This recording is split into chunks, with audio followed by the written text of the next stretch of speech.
don't worry, we'll be kind of doing everything related to dissecting the anatomy of a winning pitch deck and really understanding how to use and deliver effective presentations. So I'm hopeful that you'll participate and join me along for this ride. So I'm really excited to be here. So I'm a big believer that we all should have kind of, our minds right, our bodies right. And I encourage you to participate. So we're going to do something called 1, 2, 3, 4. It's just a way to kind of get the energy in the right place. So basically you're going to shake out each one of your major limbs 4 times, and then we count down all the way to 1. So just follow along if you're unfamiliar. So it's 1, 2, 3, 4. And then your left hand, 1, 2, 3, 4. Then your right leg, 1, 2, 3, 4. Left leg, 1, 2, 3, 4. And we'll do it again. 1, 2, 3, 1, 2, 3, 1, 2, 3, 1, 2, 3, 1, 2, 1, 2, 1, 2, 1, 2, 1, 1, 1, and 1. All right. So now, hopefully, we all participated and we're all warmed up and ready to go. I'm also a big proponent of having the right creative mindset to really have a good impact and successful impact into a workshop. So this is a very relative quote by Anish Kapoor. All ideas grow out of other ideas. So as you hear things from other individuals within this webinar and workshop, consider them for your own pitch deck and see how you can kind of employ some of those tactics because iteration will help you produce a better and more successful presentation. So let's do a quick exercise here. So let's say you get a feature on the one and only Techcrunch.com. So the place where, kind of all tech gets their news from. So here is the front page of Techcrunch.com. And now I want you to close your eyes and envision that your startup is being covered as the cover story of Techcrunch. So what are some of the things that this feature would cover and say? And why? And I'll give you, kind of a minute or two, and then I'll leave it for Marta or myself to kind of go around and ask some people some of their thoughts and feelings.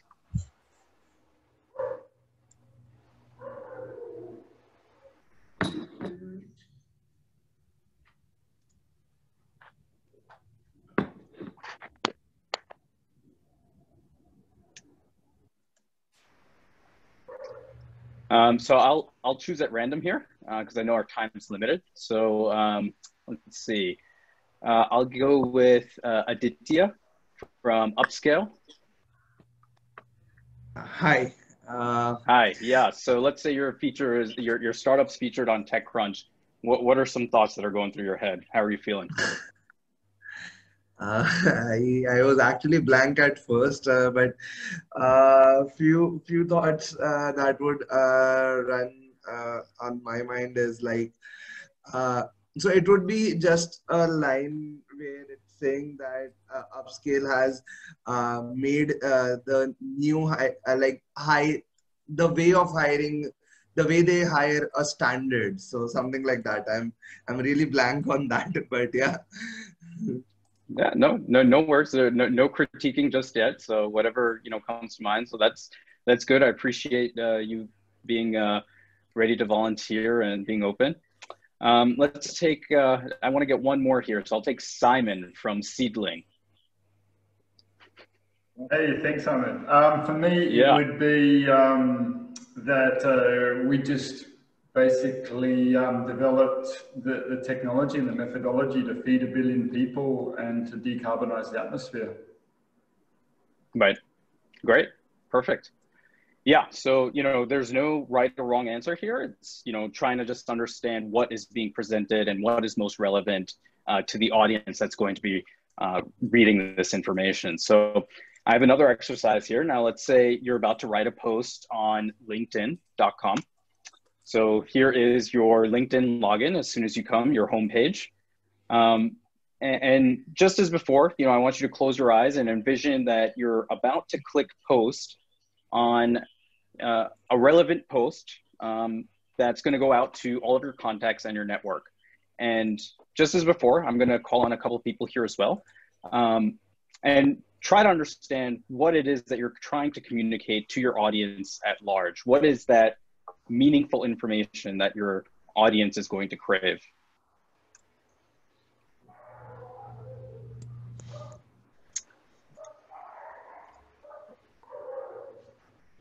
And here, let's see, I'll call on Catherine Kernel, or Catherine from Kernel Digital. Yep, hi there. I actually do this on LinkedIn a lot, so I've got a few posts in there. So probably, why aren't you using social media for your business? Okay, great. Thank you. And just so we can get one more perspective, I'm going to call on Tila from Aether Beauty.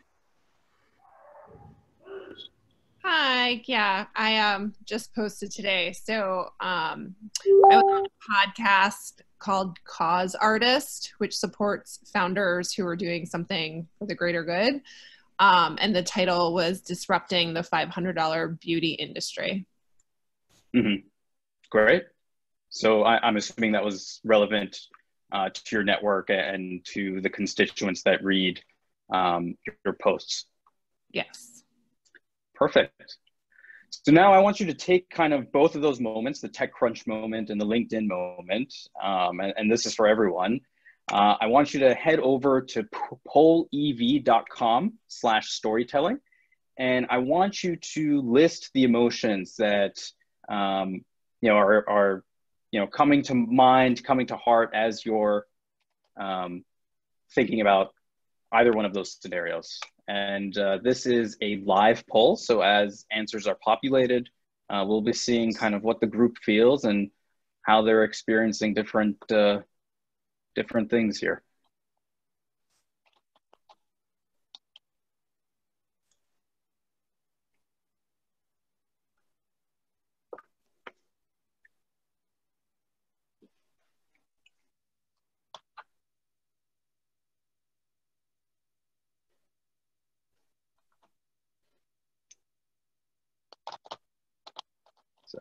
Hopefully everyone's able to access that polev.com/storytelling. Okay, great. Getting some good answers here. I see validation. It's a perfect example. Happiness, proud, pride, excitement.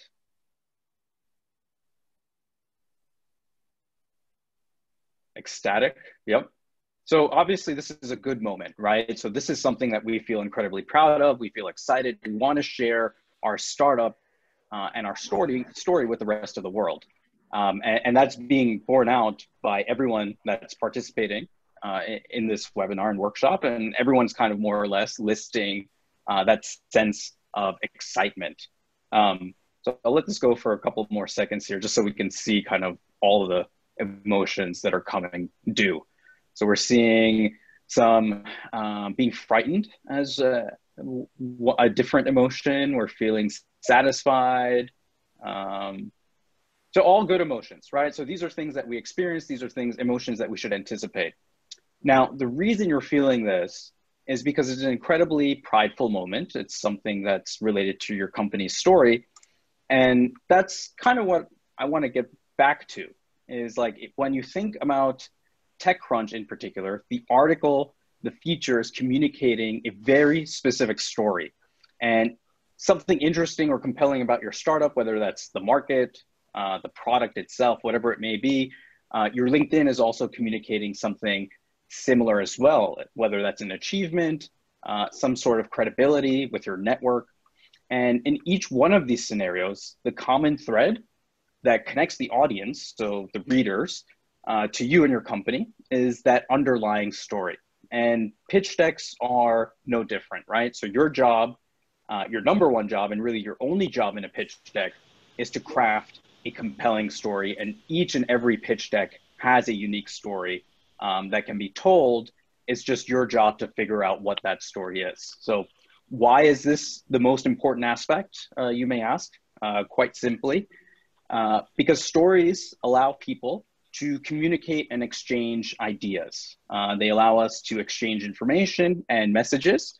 And in turn, this communication turns into kind of like a social currency. And this social currency is your guide to additional customers, partners, investors, whatever that may be. So this is your ultimate goal, is to craft the narrative so that you can obtain social currency. And this is where presentations fall short. They're always going for a specific ask with a funding size and not understanding kind of the psychology and science that's required to create an effective pitch deck. So we'll be diving into this in more detail, but this is kind of just a preview of what's to come. So as I promised, I'll go into my full introduction here. My name's Ahmad Mirza. I'm a presentation specialist. I'm really excited to be here. And as a quick disclaimer, this session is for you. So make sure to ask your questions within the chat, and we'll make sure to have them answered, whether interactively or at the end. So I'm big on being upfront. So I want to get through kind of what I want to get through today. So there's 3 modules. First, covering kind of the basics of communication. The second one around all things presentations. And then the third, tactical tips related to actually executing a winning pitch deck. So we'll have other energizers and interactive activities throughout. So just make sure to participate and bring your entire self. It should be a fun session. So yeah, I'll go into a quick about me, some frameworks around storytelling, and then some powerful frameworks around the nuances of psychology and as it relates to communication. So this is about me. If I had a tool of choice, Keynote, PowerPoint, and Google Slides is quite literally the hammer that I use day in and day out. There's no doubt that I love presentations. I've built over 1,200 of these in my career. And if you assume the average size of about 25 slides, I've probably built over 30,000 slides at this point in my career. And to give you an idea or scope of sort of the presentations I've built presentations that have been presented to Deloitte's corporate executive board. And this was in relation to the sale of a company. I've also created other workshop slides, classroom slides. Most recently, I did a slide presentation on memes. So it's a wide variety. So kind of understand that whole gamut and range. Now, don't get me wrong, presentations are difficult to put together. They're never easy, and they require tons of iteration and preparation. And that's something that I want to get across to you today, is that you cannot do your pitch deck the night before. You can't do your pitch deck 2 nights before. It needs to be, you need a lot more time so that you can prepare appropriately and get your pitch deck in front of people so that you can iterate. But if done correctly, presentations are the best medium, or one of the best mediums, to communicate across the globe. So I'm a big believer that presentations need to draw inspiration from somewhere. And this inspiration is going to come out in your message, it's going to come out in your design, and in the overall delivery when you get up on stage to pitch this to investors or other partners. So for me, this specific workshop presentation, I drew inspiration from a few things. So there's startups. I'm a big fan of startup culture and everything that relates to startup related products. I also draw inspiration from relationships. So whether that's family, friends, the places I've lived. So for me, that's New York City and my current residence in Los Angeles. I draw inspiration from Legos. So I'm a big hobbyist and like to build things. And I think a presentation is no different. And my outlook, which is constantly the glass is half full. So looking upwards and outwards to draw inspiration and improve. So quick look into my background. So I grew up on the East Coast in the United States, went to school at NYU, then went the Wall Street route, did investment banking for a number of years, participated in high profile M&A transactions, then moved and transitioned into more entrepreneurial-based endeavors. Went to business school in Los Angeles and then launched a company out of there. And now I help a venture studio locally and bring ideas to market for them. So all I can say is that I've been in your shoes as an entrepreneur. I know that it's a really difficult journey and a difficult road, but progress is never linear. Just try to make some progress each day, in and out. Now, some relevant examples, like these are logos of some companies I've held workshops for and I've done work for. For Bangladesh Angels, I hosted a webinar similar to this during the summer in June. And then I've also done similar workshops for Lacey and the UCLA Anderson Venture Accelerator. And then most recently with Wavemaker Labs, I helped them kind of research and bring a product to market. And the reason why these examples are so relevant is that in Wavemaker's case, the presentation that I built for them quite literally landed them a check within a week. There are a number of startups that took my presentation, workshop materials, raised capital from the Bangladesh Angels Network, and then same for the Lacey Network as well. So that's why I've included this here, and hopefully you'll be able to garner some success from here as well. So we have another poll here. So if you head over to pollev.com/storytelling, I want to find out what is it that you find difficult about presentations.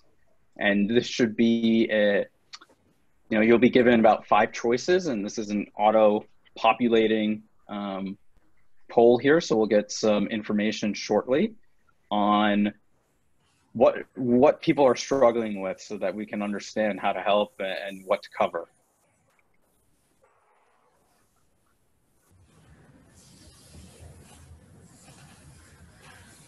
So some decent distribution here. So I can see storytelling, design, structure seems to be a big pain point. And then also engagement with the audience. So all good things. Okay, I'll give you guys a couple more seconds here. Okay, so mostly around storytelling, design, and structure. So all good things. And this is what we're going to cover in the presentation. So happy to dive in and take you through some of the knowledge and learning here. So I want to get into 2 related frameworks on storytelling. And before even getting to the presentation and creating your deck, you kind of need to understand the objective of your presentation. What is it that you're trying to achieve? And in most cases, your single goal is to achieve buy-in, right? So you want to get buy-in from the people you are pitching to. So whether that's investors, partners, customers, whomever that may be, you want to get buy-in. And the reason for that is, as we learned earlier, stories allow us to communicate, and which in turn, that gives us the power to trade with others. And that's primarily through this notion of social currency. So what is this social currency business? What do I mean by it? Let's take a look. So this is where social currency was popularized. An individual by the name of Jonah Berger, he is a professor at the University of Pennsylvania, Wharton, and he wrote a book a few years ago called Contagious. I highly encourage all of you to read it. It's a great quick read on why certain products, movements, and things come to be.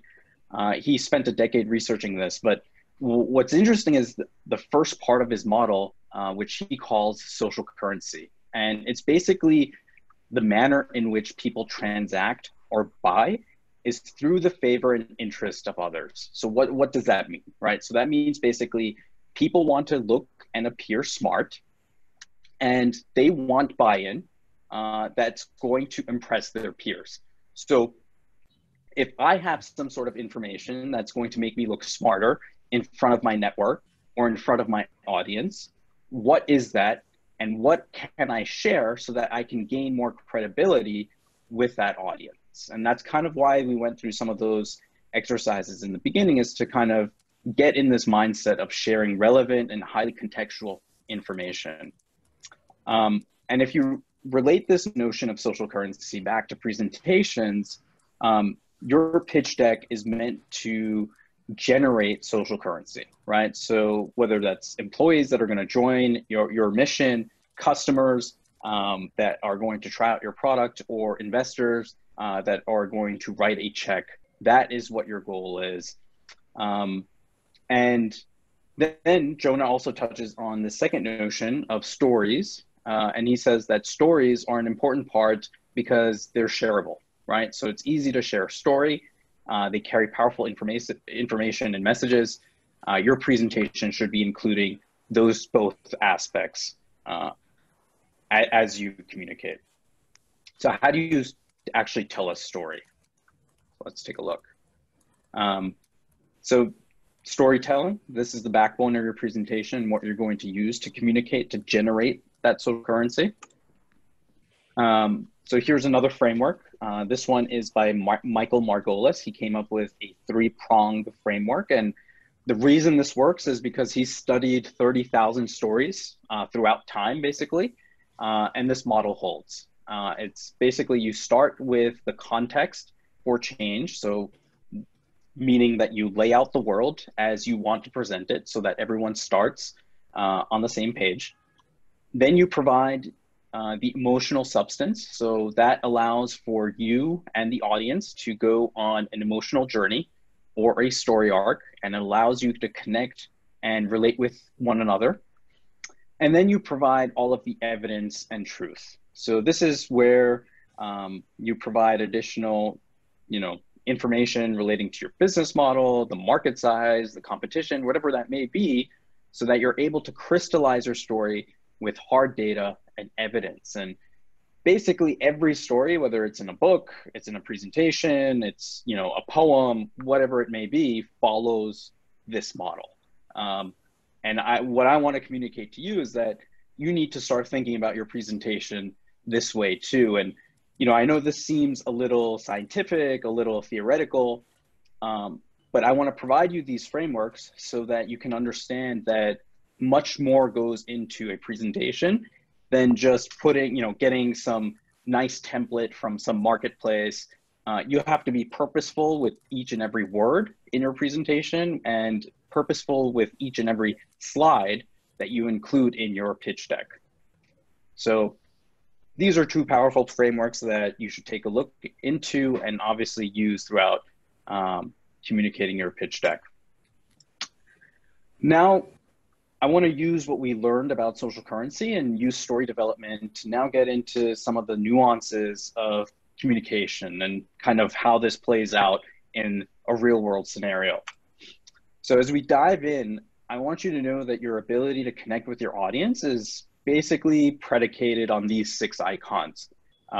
It's pretty simplistic, I know, and you're probably saying it makes no sense, but this is basically the psychological hurdle that you face. And once you understand how this works, you'll be more successful in your ability to connect with your audience. So let's see how this works.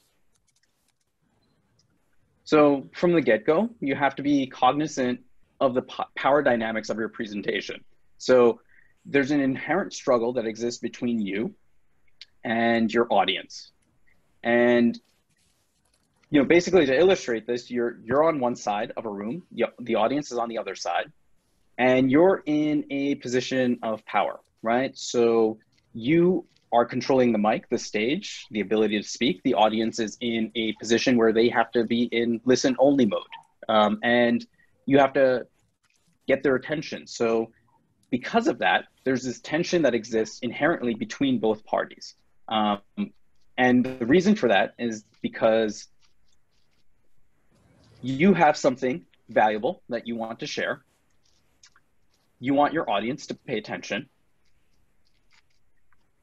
You have a small window of time to get across whatever valuable information you have.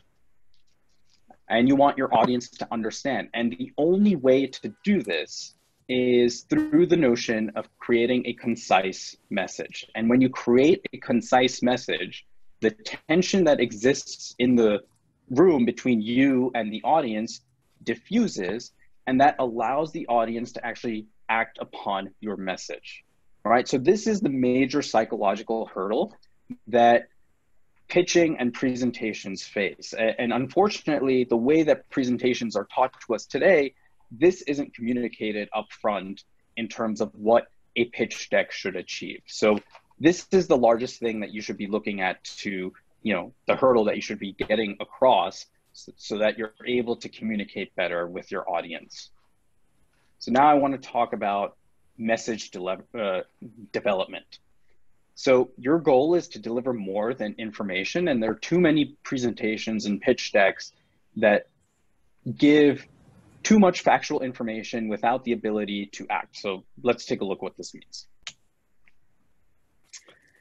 So here I have an example of some information, which is the presentation software market is $27 billion. That's okay. I mean, it tells me something, but it doesn't tell me something to do. And this is the failure point of many pitches. They're not selling, it's simply telling the audience what it is and what's happening. And, if the information is simply a fact, and facts don't allow customers or investors or people to act, right? So if your goal is to get people to act, don't include just information, right? You want to include message development, and a simple message would be the presentation software market is a huge and growing market opportunity at $27 billion. This is still factual, but it also happens to be actionable. The use of the words huge and growing is deliberate. It forces the investor to envision their investment dollars at work. So it's a simple modification, yet it's incredibly impactful, and it helps in communicating your message because now you're tapping into the psychology of understanding your audience and presenting information in a way that's communicated as a concise message. So this is really simple. Try not to get carried away with it, but it requires practice to be succinct and to communicate in this manner. And it's different from how we typically go about doing pitch decks. So that's module 1. I'll go through module 2 now, and we'll be diving into kind of the science of visual communications, types of pitch decks, and then your pitch adjusted for various use cases. So in order to deliver a coherent message, there are 3 simple rules that you should be following. So you should adapt to your audience, maximize what's known as the signal to noise ratio, and use effective redundancy. So I'll be going into each one of these in the following slides. So rule number 1, adapt to your audience. We hear this a lot, but we don't really understand what it means. Very plainly, it's to put yourself in your audience's shoes. This will allow you to anticipate their situation, their needs, their expectations, while also allowing you to recognize your audience's constraints, such as familiarity with a topic, their time, or the attention to a certain point in your presentation. So let's say, a situation might be for an investor that, I have money to invest, but not enough time.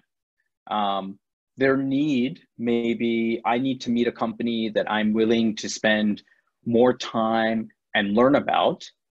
And their expectation maybe for every 10 companies I meet, maybe 1 is worth talking to.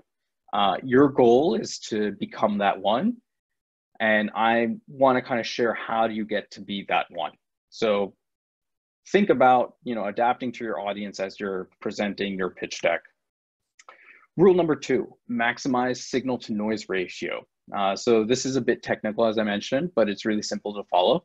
So the signal to noise ratio basically measures how much signal or how much messaging you're providing versus the amount of noise or distraction that exists in your presentation. So you want to remove this friction or anything that takes up attention and energy from your audience, and this will help you get your message across. So let's see. So you want to contrast what helps versus what hinders, right? So always include more of things that are going to help. So if there's unnecessary logos or branding or color schematics, that overall detracts from your presentation. You should probably do away with those. As I mentioned, remove friction. And then increase empathy. So, you know, the usage of imagery, colors, iconography, whatever that may be, is a helpful way to increase empathy because it allows for easier message delivery and information transfer. And rule number 3, use effective redundancy. So repeat your message in multiple ways as possible and repeat it through the headers, through text, through the imagery, and through iconography. So the reason for this is important is that it amplifies the signal to noise ratio. And when you maximize that ratio, you're ensuring safe delivery of your message. And that's essentially what you want to do, is you want to be redundant with some of the information that is coming in, but you want to communicate it in different ways so that if some person understands through text, they get it that way. If some person understands through a visual, they get it that way.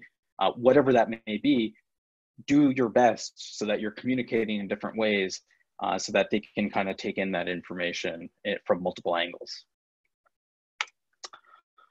So now in order to deliver a coherent message, there are simple, so let's take a look at, I guess, presentation types. So there's 6 types of presentations, and first one is to provide information, which is basically, you know, it provides an overview on a specific topic or subject. So think of a data dump, basically a presentation with tons of charts and graphical information that communicates any sort of data. There are presentations that report progress, so projects and milestones. So think of team updates. There are presentations that sell a product or service. This would typically be a pitch deck, and this is where your presentation should fall. There are presentations that allow you to make a decision. So it helps to narrow the focus and provides a recommendation to senior managers and leadership.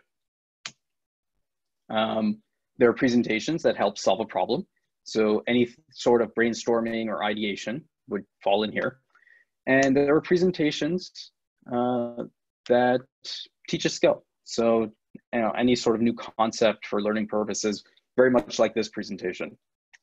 So this is just to show you the scope of presentations that exist and that you can't use a one-sized approach for all of your pitching purposes, right? You should have different pitch decks for different opportunities based on the end goal that you're looking to achieve. So now that we've established kind of what we're going to do with our presentation, and which is to sell a product or service, it's also important to know the varieties of pitches that exist. And you know, the reason why I'm trying to spell this out for you is so that you understand the nuances of this communication, right? There's different opportunities to pitch your company. You want to make sure you have the right pitch for the right scenario. Otherwise, you're going to end up unsure about your company. You're not going to pitch well, and you're most likely going to lose that contact or whomever it is that you're meeting in that moment. So I want to dive into these in just a bit.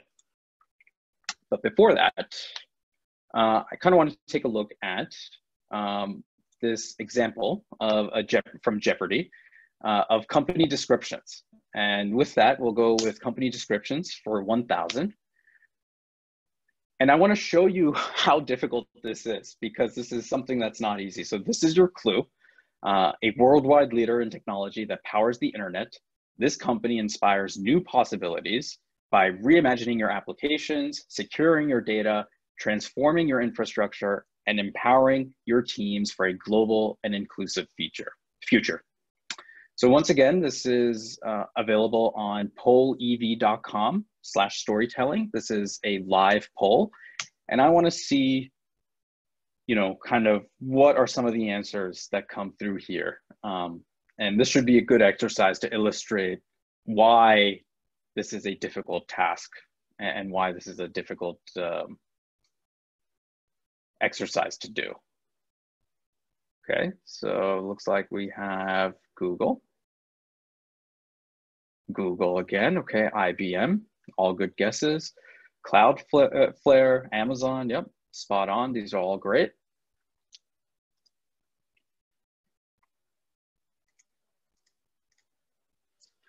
Okay. Apple, good guesses so far. Amazon, yep. This is good because I was going for that. Perfect. Facebook, okay, that's a good guess as well. I'm going to move on here just because I know we're tight for time. So, but you get the idea. So, Google seems to be far and away the leader, followed by Amazon. Let's take a look how this plays out. So, this was our clue, worldwide leader, and the answer is Cisco. And what's interesting here is that, as we learned from the exercise, that I could show you the AWS logo from Amazon and this statement would still hold true. I could show you the logo from Box and this statement would largely hold true. Microsoft, Google, as we guessed, VMware as well. And, again, the reason why I'm illustrating this is that crafting a coherent and concise description for your company is hard. Companies that are quite literally worth trillions of dollars are having a hard time doing this. And, that's why it becomes imperative for you to understand how are you pitching within that moment of time, because your time is very limited to communicate that sort of messaging. So this is all to say that there's a fine balance that exists between being too generic, where the description can be applied to anyone and everyone across the board, but also being too specific and it's filled with buzzwords or industry terms that perhaps people aren't too familiar with. So the challenge is not that you don't know what your company does. The challenge is that the people that you want to inspire and latch onto aren't going to understand what it is that you do. So that's why it's so important for you to iterate and practice your pitch multiple times, see what's working, see what's not working, and go from there. So practice and repetition are your friends. And that's going to help you achieve a description as well as a pitch that's better all over the long term. So yeah, I want to go through here, some quick examples, things that you are all probably well aware of, but you have your 1-sentence pitch. This is in the back pocket for you at all times. It's 10 to 15 words, 10 to 15 seconds.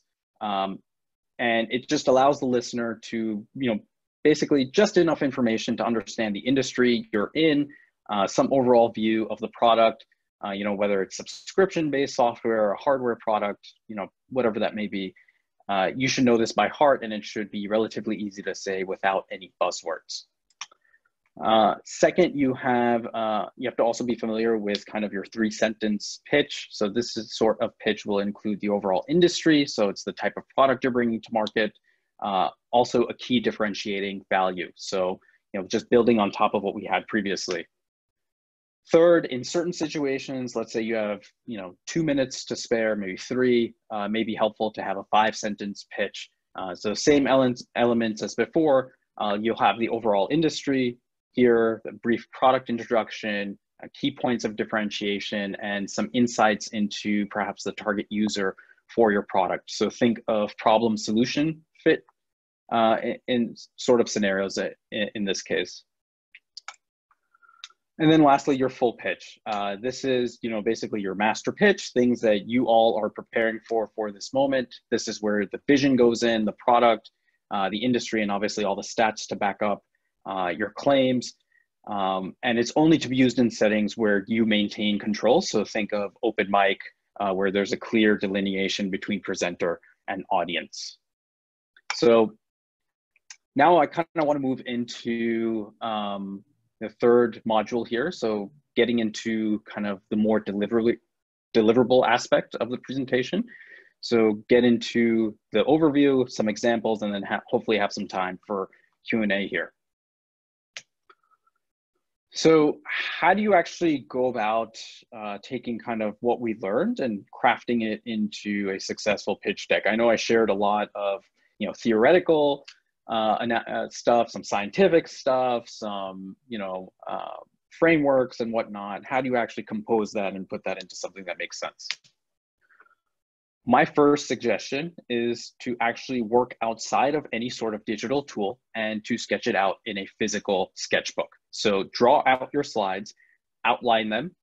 So literally draw a box and title them, whatever it is, and try to draw out what you want your slide to look.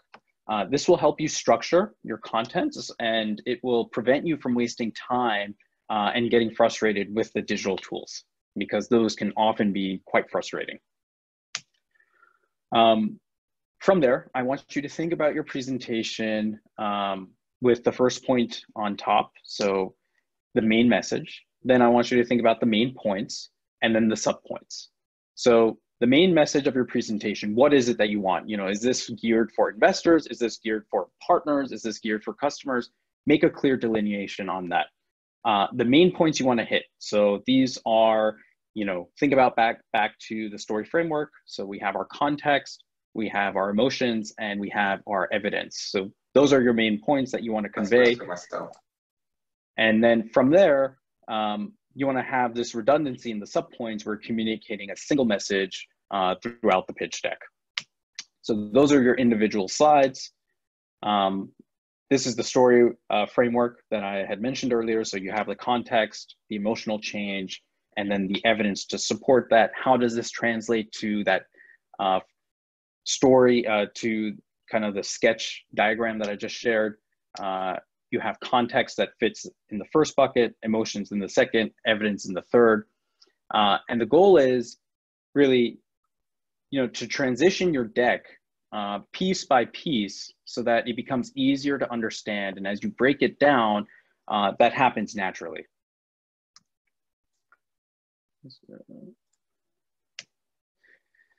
So in the first two, right, you're sharing your main message and the main points, and that's where we've spent most of our emphasis. Next, we're going to kind of focus on the subpoints, so the individual slides of how to actually go about doing this pitch deck. So the concept of flow, right? This is the second part of executing a pitch deck. So pitch decks seeking investment have a very specific flow, and it's important that you mimic that flow, because the more familiar you are to the investor, the more you are able to reduce noise for that specific investor, right? So it makes it familiar. You kind of get over that first psychological barrier. So what is that flow? First, you have context, right? So we saw this from the sketch diagram, and within the context, you have 3 slides, 2 to 3 slides. Basically, you have your opening slide. You may have some context of the market you operate in, so whether that's just an opening statement. Then you want to quickly dive into the problem you're looking to solve. So, whether it's presentations are difficult to build or whatever that may be. And then you want to follow up with your product and solution slides, right? So this is, hey, this is our solution. This is how we're creating a much better user experience in a fragmented market. This is what our company does. Second, you want to go on that emotional journey. And this is where pitch decks often fail, is that they do not include the why now or the overall vision of your company, right? So these are very important aspects that kind of get overlooked, right? So the reason why now is important is that, well, why hasn't this been tried before? And what is new that allows you to actually try and execute this company right now, given the moment we're in. And then investors want to see kind of how big is this going to become, right? So paint the picture, paint the sky with beautiful colors and show them your vision. That is important to crystallize it so that they can begin to understand kind of where you're looking to go and what you're looking to do. The third bucket is the evidence, and this is where everything falls in. And, if you think about storytelling, right? So we've built the context, we kind of lay everything out on the same equal level playing field.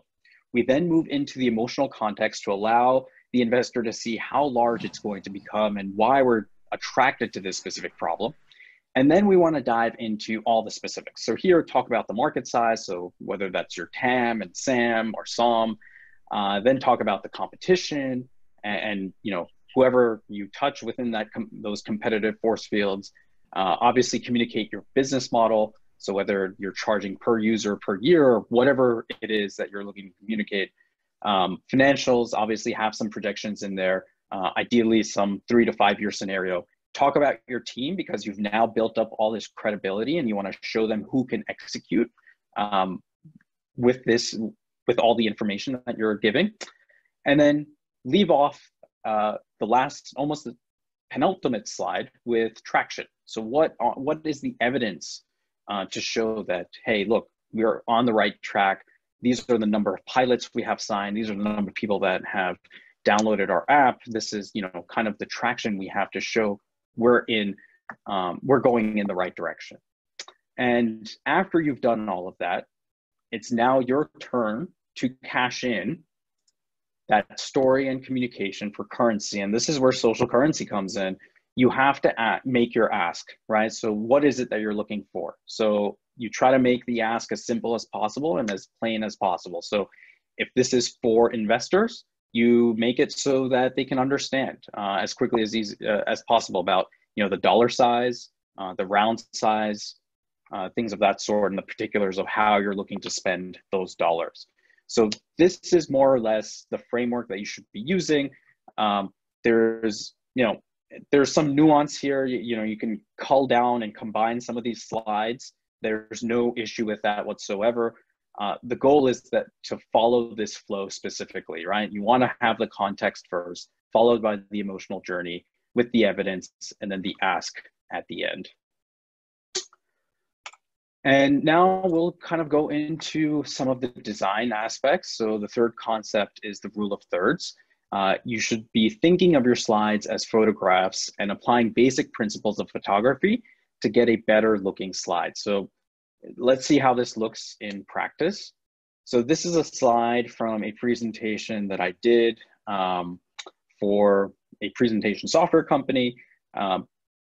Let's see how rule of thirds plays out. Basically what it dictates is that you draw 2 vertical lines and 2 horizontal lines on the image, and you split the image into 9 equal rectangles. And you want to make sure that the compositional structure has energy around the intersecting points. So basically the 4 intersecting points should have some nuance, some energy, because that in the design world, in the photographic world, creates or is the composition of a very solid image, because it allows the eye to move from basically all parts of the image. And in this case, you'll see that what you're presented with is the overall number of users within this market, the size, and then as well as the target market, you can see the number of users and the size. And there's some great white space around here, and you kind of get that message across very succinctly, very easily, without having to do any additional work. And that's the goal, right? Is to use visual design to help increase the knowledge transfer of whatever is being communicated. So I have a few examples here that I want to go through quite quickly, just showing you kind of a bad example, a mediocre example, and then a good example. And this is just to get your thoughts jogging on how to present stuff, how to see stuff, and things of that sort. So the one thing that often happens is visual noise, right? So that's including too much information, too much noise on a specific slide, and it decreases the comprehension overall. So here's a bad example of a roadmap slide, right? So this is some IT roadmap. This is an abomination. Don't ever do this, right? And if you do this, you may as well just light your pitch deck on fire, because that's what you're essentially doing. So don't do this. This is far too much information. The reader has no idea where to go, what to look at. The goal should be to simplify and remove information that isn't meaningful or helpful. So this second example is a mediocre example of a roadmap. It's slightly better. It's still hard and difficult to understand where to begin.